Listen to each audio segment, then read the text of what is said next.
We're on the eve of week 6. Mannequin Chill is back after a week off. We had our 2-year anniversary super stream last week. We got it out without a hitch. Awesome. Tons of questions. I was exhausted after it. Shane was exhausted. And then I subsequently did a 2-hour AMA in the Discord the next night. So it was definitely a marathon. But we're back with Mannequin Chill. There's been a lot that's happened since we did an episode last, Shane. And how could we make our return any other way than talking about the running back position, the position that people ask us all the time in the comments? Do you guys like any running backs? Would you ever buy running backs? And I think my answer has been pretty consistent in terms of how I play it. But I know yours is even more just you're at about level 9.9 in terms of every running back question. And I think this year has kind of magnified why you are that way. So let's just start with that. I mean, what is your state of the union at running back? We are 5 weeks through the season in 2023. We've seen meteoric rises, and then we've seen injuries just crush players and a lot in between. So where are you at right now through 5 weeks of 2023 on the running back position? So without sounding angry, I'm going to sound rational, maybe. We'll see how this goes as I keep talking. One of the things you'd always talk about, though, is insulation, right? Or value insulation, how a player could lose that insulation with one injury. For the most part, I thought you were correct, but I always assumed it was a long-term type of injury, right? If someone were to tear an ACL, someone were to blow an Achilles, that insulation would be lost. And I always understood that concept. And it wholeheartedly agreed with that. I don't think I bought into it affected it on such a small scale, such as, we'll just use him specifically, Devin Achane. Devin Achane just had 3 weeks in a row where he put up more fantasy points per touch than any running back that I can even remember in fantasy football. If someone wants to jump into YouTubes and tell me if someone did it at a higher rate than him, go for it. And again, it's just a 3-game sample. But either way, the dude was absolutely tearing it up, right? He was a running back 2 on the season. Even trying to trade him before news came out that he was going on the IR, you weren't getting knocked over with off. But after that, I wouldn't say his value completely disintegrated, but it fell to the point where I traded him for Brandon Ayuk straight up in the league, and I feel good about it. I traded him, or attempt to trade him straight up for Puka Nacua. It just feels like, and maybe it doesn't feel like, it crystallizes, I should say, the fact that any injury can destroy a running back's insulation, and to a degree a wide receiver, because obviously Justin Jefferson's out. But really, the difference with Justin Jefferson is if you're trying to trade away Justin Jefferson or for Justin Jefferson, you're still paying a lot. You know, you're still paying A.J. Brown plus another wide receiver or a first-round pick, something like that, where that's just not happening with running back. You know, and this was the first year in a while where I wanted some of those nice, fun, shiny running backs. I was like, yeah, let me get some Devin Achane after the season started. Let me draft Bijan. Let me draft Gibbs. I'm pretty much that meme from Arrested Development of Job just sitting there going, I've made a huge mistake. That's how I feel. I just feel like they're just flip pieces. Like they are, I know we've talked about it, year-to-year propositions. I don't even know if they're that at this point, to be quite frank. I'm to the point now where if you have Devin Achane and you can flip him for Gibbs, great, do that. And then my thought process being then immediately flip Gibbs for a wide receiver. The only reason you can't move Achane for a wide receiver right now is because no one can use him. But if I can flip Gibbs, who's going to be actually playing, hopefully, I could flip him for a wide receiver. I want to go back to what you initially said was the insulation part, because I don't think and maybe someone could come with some more data on this, but I don't think that the missed games / volatility / running backs not being available due to injury has really heightened this year compared to the last couple of years. So that's not like all the injuries are happening more and more and more. The reality is a lot of running backs get injured every year. And maybe they're not season enders, but they're 2 weeks here, 3 weeks here. They're missing a game here. They're missing 2 games here because of an ankle sprain, and then it's a short week. So they miss 3 games when it's attached to the bye week. I mean, you can just picture where there's chunks of the season where you're without your running backs. Now, a couple things that's interesting this year is, and I'm sure as we get more data throughout the rest of the year, when we talk about this from a WAR perspective, this will even be more highlighted. But one thing to notice this year, and it's interesting because the scoring at the running back position, now again, this is just through 5 weeks, so it's not like it's a big enough sample size to say this is going to continue, but the scoring at the running back position is up this year relative to previous years, meaning we have a couple running backs that are definitely in like a difference-making range. If you want to count Achane and Christian McCaffrey, they're both in like their league-smashing numbers thus far. Now, obviously, A-Chain is injured, but the point is running back scoring is up a little bit. And then there's more running backs that are above the what I always consider to be kind of like the difference-making threshold, call it 17 points per game or more. There's more guys this year that are hitting those numbers than in years past. However, two things have changed. One, those numbers have gone up. Nothing else has gone down from an injury rate perspective. But I think your biggest point is the insulation. And two things have changed. The masses have started to adopt this principle almost across the board. And so it creates this weird market where if I have a running back, especially if they're producing in this range, but even if they're not, even if they're just getting enough touches to get me by week to week, if I have that guy, they're valuable. If I need that guy, they're only as valuable as what I'm willing to pay. And it's not enough most of the time to buy out the person that has them for not just their quote unquote dynasty value, which is what you're speaking of from insulation. So X running back is worth a first round pick, right? But because you have more people playing this way, you almost have to buy the person out of the purpose they have that running back in the first place. Because once I've adopted the extreme strategy where, man, all I need is running backs to get me by week to week, regardless of how good my team is. I don't care if I'm the best team in the league. I don't need to go trade for Christian McCaffrey to win. If I just have enough running backs to get me by, especially if I got them at a cheap cost, I don't need to go pay more running back money to get better ones. I'll just keep the ones I have and hope my other positions will carry me. But as more people play that way, what lowers is the demand. And this is where I want to pose the question to you as to how does this look from a practicality standpoint? If I go to a league and I have enough running backs for that week or for that next couple weeks, it's not that I don't think buying a guy like Austin Eckler a little low would be a good idea, but it's never low enough to where I want to buy at a price where I just don't care what I'm using him for. Does that make sense? Meaning like I don't need him right now. So my price of what I would pay for him is effectively nothing. And that's how I look at it. And I think as more people play that way, because I've actually sent out some trades to sell running backs. And the responses, a couple of them have been, I don't need a running back this week. And I'm like, okay, well, it's dynasty. But then I look at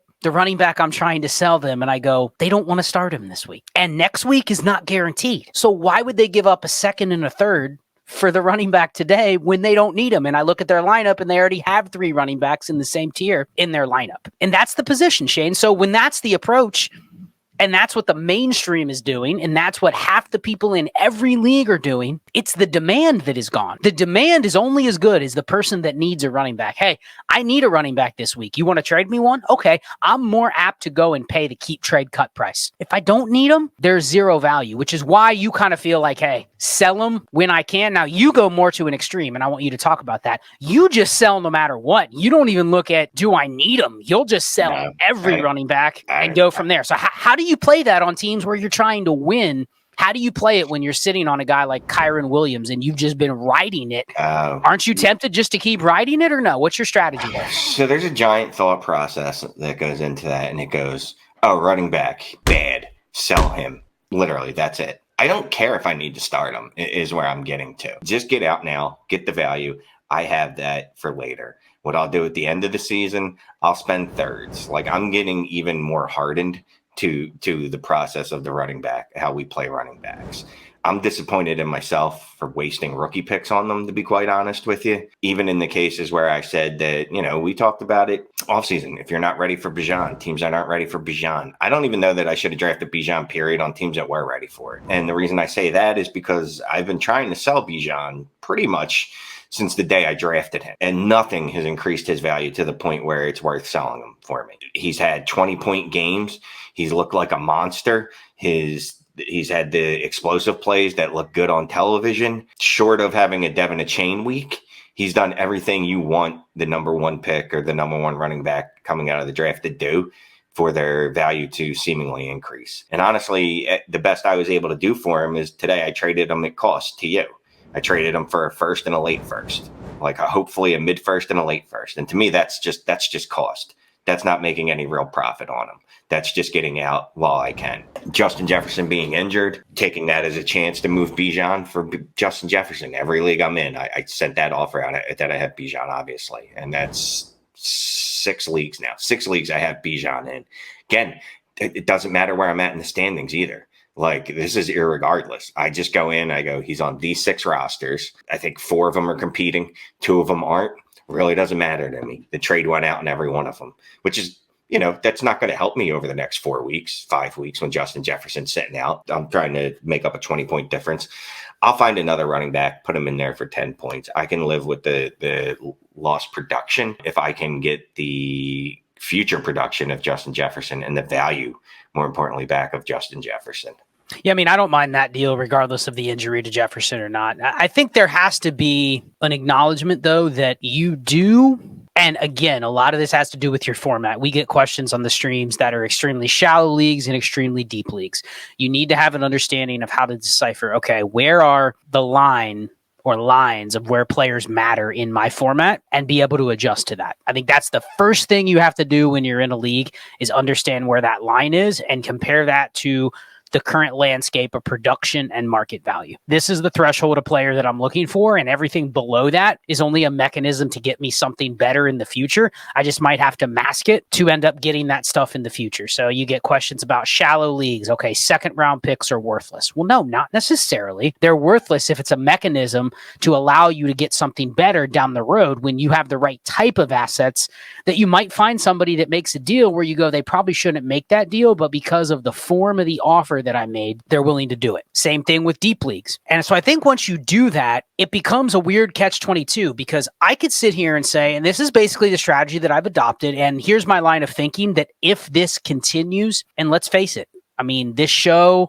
a lot of the theories from what we talk about on DD, as more people take this approach, I am starting to see running back rooms in leagues because you need running backs to win. I need some production at running back to win. It doesn't have to be Christian McCaffrey. It doesn't even have to be middle tier running back production, like somebody like DeAndre Swift or somebody like Ken Walker. Doesn't even have to be that. It can be, oh, cool, you gave me 10 points. I threw in Tyjae Spears. Cool. Like, if you build your team right, you can win with just throwing 2 running backs in there and going, okay, hopefully they get 20 touches combined between the 2. Maybe one gets a touchdown. Maybe one gets a couple catches. If I can just get something, I can survive. That is the week-to-week approach to running back. Now, you have to be very specific. You have to build your team around it in a certain way. But I think the scary thing is, Shane, is now that we get into the season and we realize how reactionary the market is, it is still a strategy you can exploit because I've even been in situations where I need a running back, but because of how I've constructed my roster, I can go in and buy a running back for such a cheap cost because of exactly what you're saying that I never really have to give up anything of value. I had a league I needed a running back. I gave up Hunter Henry. He was my tight end 4. Don't care about him. He might as well be a backup running back. I'm not starting him in a start 11. I did the first week.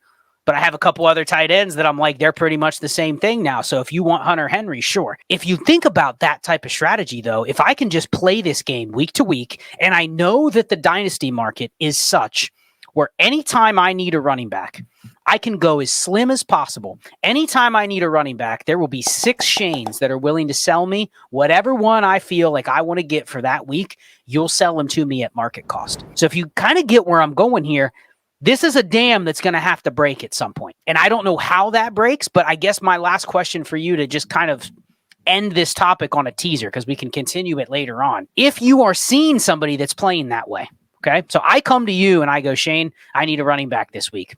I'm your competition. I need a running back. I don't have any, but my rest of my roster is pretty stacked. I come to you and I go, Shane, can I get that spot start Deontay Foreman off your bench? Now, with what you said at the beginning of the show, you're going to go, I don't care about him. He's a running back. So is that the kind of guy you just hand to me? No, because for the price that you say he's worth, any third, I'll give you a 26 third. Will you just hand him to me?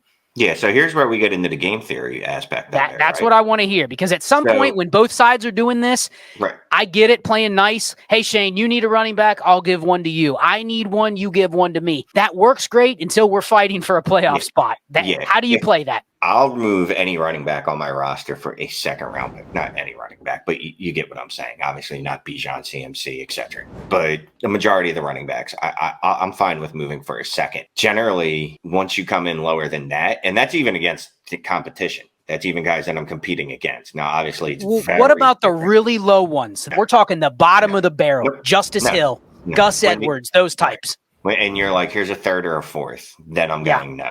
Because then I want you to have to start even worse than that. Because if you're Okay. trading for Dante Foreman, you're trading for Justice Hill, that means your options are even worse. Correct. Like, even Those guys worse. are in my lineup if I'm trading for them. Right. Otherwise, why the hell would I want Yeah. them? So I'm not going to help you in that aspect. We're head to head, and the cost, the return I'm getting on it, it's not great enough for me to overlook that fact that I might be giving you 15 points that week, just enough to pull off a win. Now, let me ask you this. Let's say you're taking the same strategy. Isn't there an element of like quid pro quo here a little bit? Like, hey, Shane, I have a couple extra on my bench this week. How about you give me a third? Maybe in a couple weeks, you don't need the one you have on the bench and I give you a third. Do you see what I mean? Like, it creates this market to where it's a very fluid market and you can always go to the market and get what you want. And as long as that exists, and that exists in a lot of my leagues are, oh, hey, this guy's starting this week. You've probably seen it this week. Who wants DeMercado for a third, right? Mm-hmm. People are out there just saying, hey, you can have him. I don't even care about him. And a lot of those people have looked at their lineup and go, I ain't starting him this week. So who wants him? And as long as that type of market exists, why would you not play this strategy when what is the one asset in Dynasty I can go and get anytime I need it at a cheap cost? The minute I need to start one, I can go find a running back to buy. And as long as I can do it, knowing I don't have the leverage, you can look at my team and go, yeah, Scott's screwed this week if he doesn't get that DeMercado share. But I know that in the league, someone will hand me what I need. A lot of other positions or situations, that doesn't work. So where does the dam break on that? Because it's always playing nice until the one guy goes, nah. Anytime I have something you need, you're getting charged 100% tax or you're not getting the move done. If there's more people in the league like me that go, look, I like thirds, they grease things, but in a vacuum in this specific situation, in situations where I know you need him, what value does that third bring me? Especially if I'm competing. Like, I don't care. I'll let him sit on my bench and not get the third. Again, if it's a second, that's different. You're feeling the pain a little bit. You're paying an actual valuable asset. But a third, fourth, I'm just going to just flat out reject it, let it sit on my bench, and I don't care. I'll let them rot away on my bench before I give them to you when, again, based on the fact that you're trying to trade for them, lets me know that the running backs you have are just brutal. When you're looking at those players, we're talking like bottom of the barrel guys, right? 1 week starters. You're not even sure if they're any good, so you're not starting them. You still hold out for more than the third because you do not want to give the other person in your league an advantage. So you're saying that is very specific to if you are contending with that team, right? Right. If you're in last place, you don't even care, right? Go have at it. You can have them. So if you're a direct competition or you're a direct competitor with that team. But I guess the second thing is if that is the general vibe of the league, and we're in some leagues together where that is the vibe of the league, does it ever feel like you want to at least get the third for the guy you're getting offered because you know there's going to be 4 other people that hand that guy a similar player and then you missed out and got nothing? I mean, you're not the only market that someone can go to. And if you say, no, I need a second for Dante Foreman, then they just go to the next person down the line and go, oh yeah, that guy will give me a third. And then they do. Yeah. And then they get their guy and then you missed out. And now, because here's the thing, the running back you don't trade when you're not using them, what are they worth next week if they get injured or they lose their role? Nothing. Absolutely nothing. So Absolutely. you had a window to sell and you didn't sell, but you didn't get any points. And I think that's the biggest thing that I struggle with. What you're doing at that point, you're doing a cost benefit analysis, right? Right. If this happens, what's the worst outcome? If this happens, what's the worst outcome? And if this happens, what's the median outcome? And that's probably not a cost benefit analysis. It's probably something else, but whatever, that's fine. What I figure, how I look at it in my head is like a cost benefit analysis. Like if I don't make this trade and I don't get this third round pick, what's the opportunity cost lost? I didn't get a third round pick. Even if then Scott then gives that third round pick to someone else. I was going to say, does your logic change though if you know that if you don't take the third, there's a 90% chance that third is going to another manager for a player? No. Meaning it's either you or 4 other people that they sent that same offer to. One of them is going to be accepted. So of the 4 that don't do the deal, they all lose the pick and still don't use the player. It's not like this person only has one place to go. They're going to get what they want at the price they want because that's the market that's been created in the league. And that's I think where this strategy works and where I'm going to play hardball and think through it from like a game theory perspective only works when you're the only market in town. And there are times we're in some other leagues together where it's not that active. So If you want, you got to go to Shane, me, or like 2 other people. Otherwise, everyone else is just going to ignore the trade. So we kind of know, hey, if you want to get a deal done, I flat out told people in our listener leagues before, listen, man, half the people in this league aren't even active. I'm the only one selling good players. So I'll be reasonable, but you're not going to go, oh, I have another deal on the table. I know you don't, because half the other people aren't actually open for any sort of business. I would also argue that once you get to a certain range of running backs week to week, all you're buying is literally a flip of a coin. That's it. Now, you can tell yourself a story. Well, I prefer Deontay Foreman to DeMercado to Eric Gray. I prefer them in this order. Right. But whenever the price difference is, it's like, man, I like this model of headphones a little bit more, but as soon as it's $5 more, nah, I don't care. That's how the running back position is. So I don't think the logic works that way. Now, if you think there is a scale though of players, because you know that there's certain players we look at.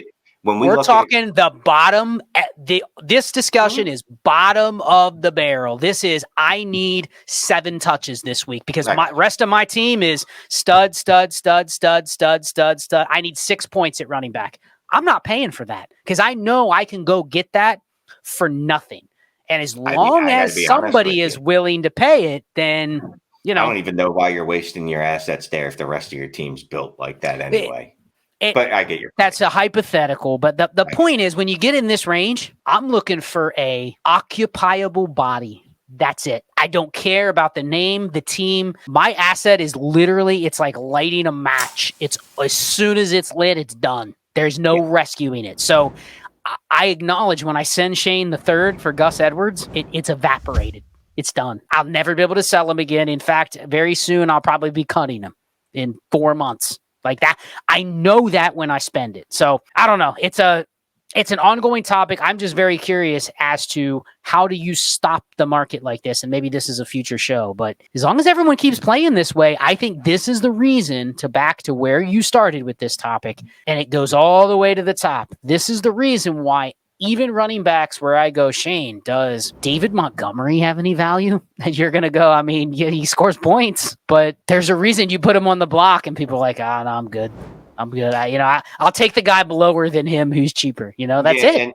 And I do just want to put this out there. I understand trading for production value, right? So I don't want it to sound like I'm going to just turn my nose up at production value.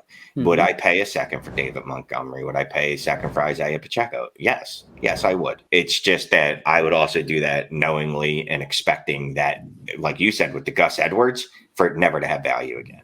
I think you're better served when you go into it with that mindset that the only thing I'm buying is production value for the next however many long weeks. Yeah, it's very interesting because I would ask you the same question. Would you pay a second for a non-producing running back? Would you pay a second right now for James Conner, Shane?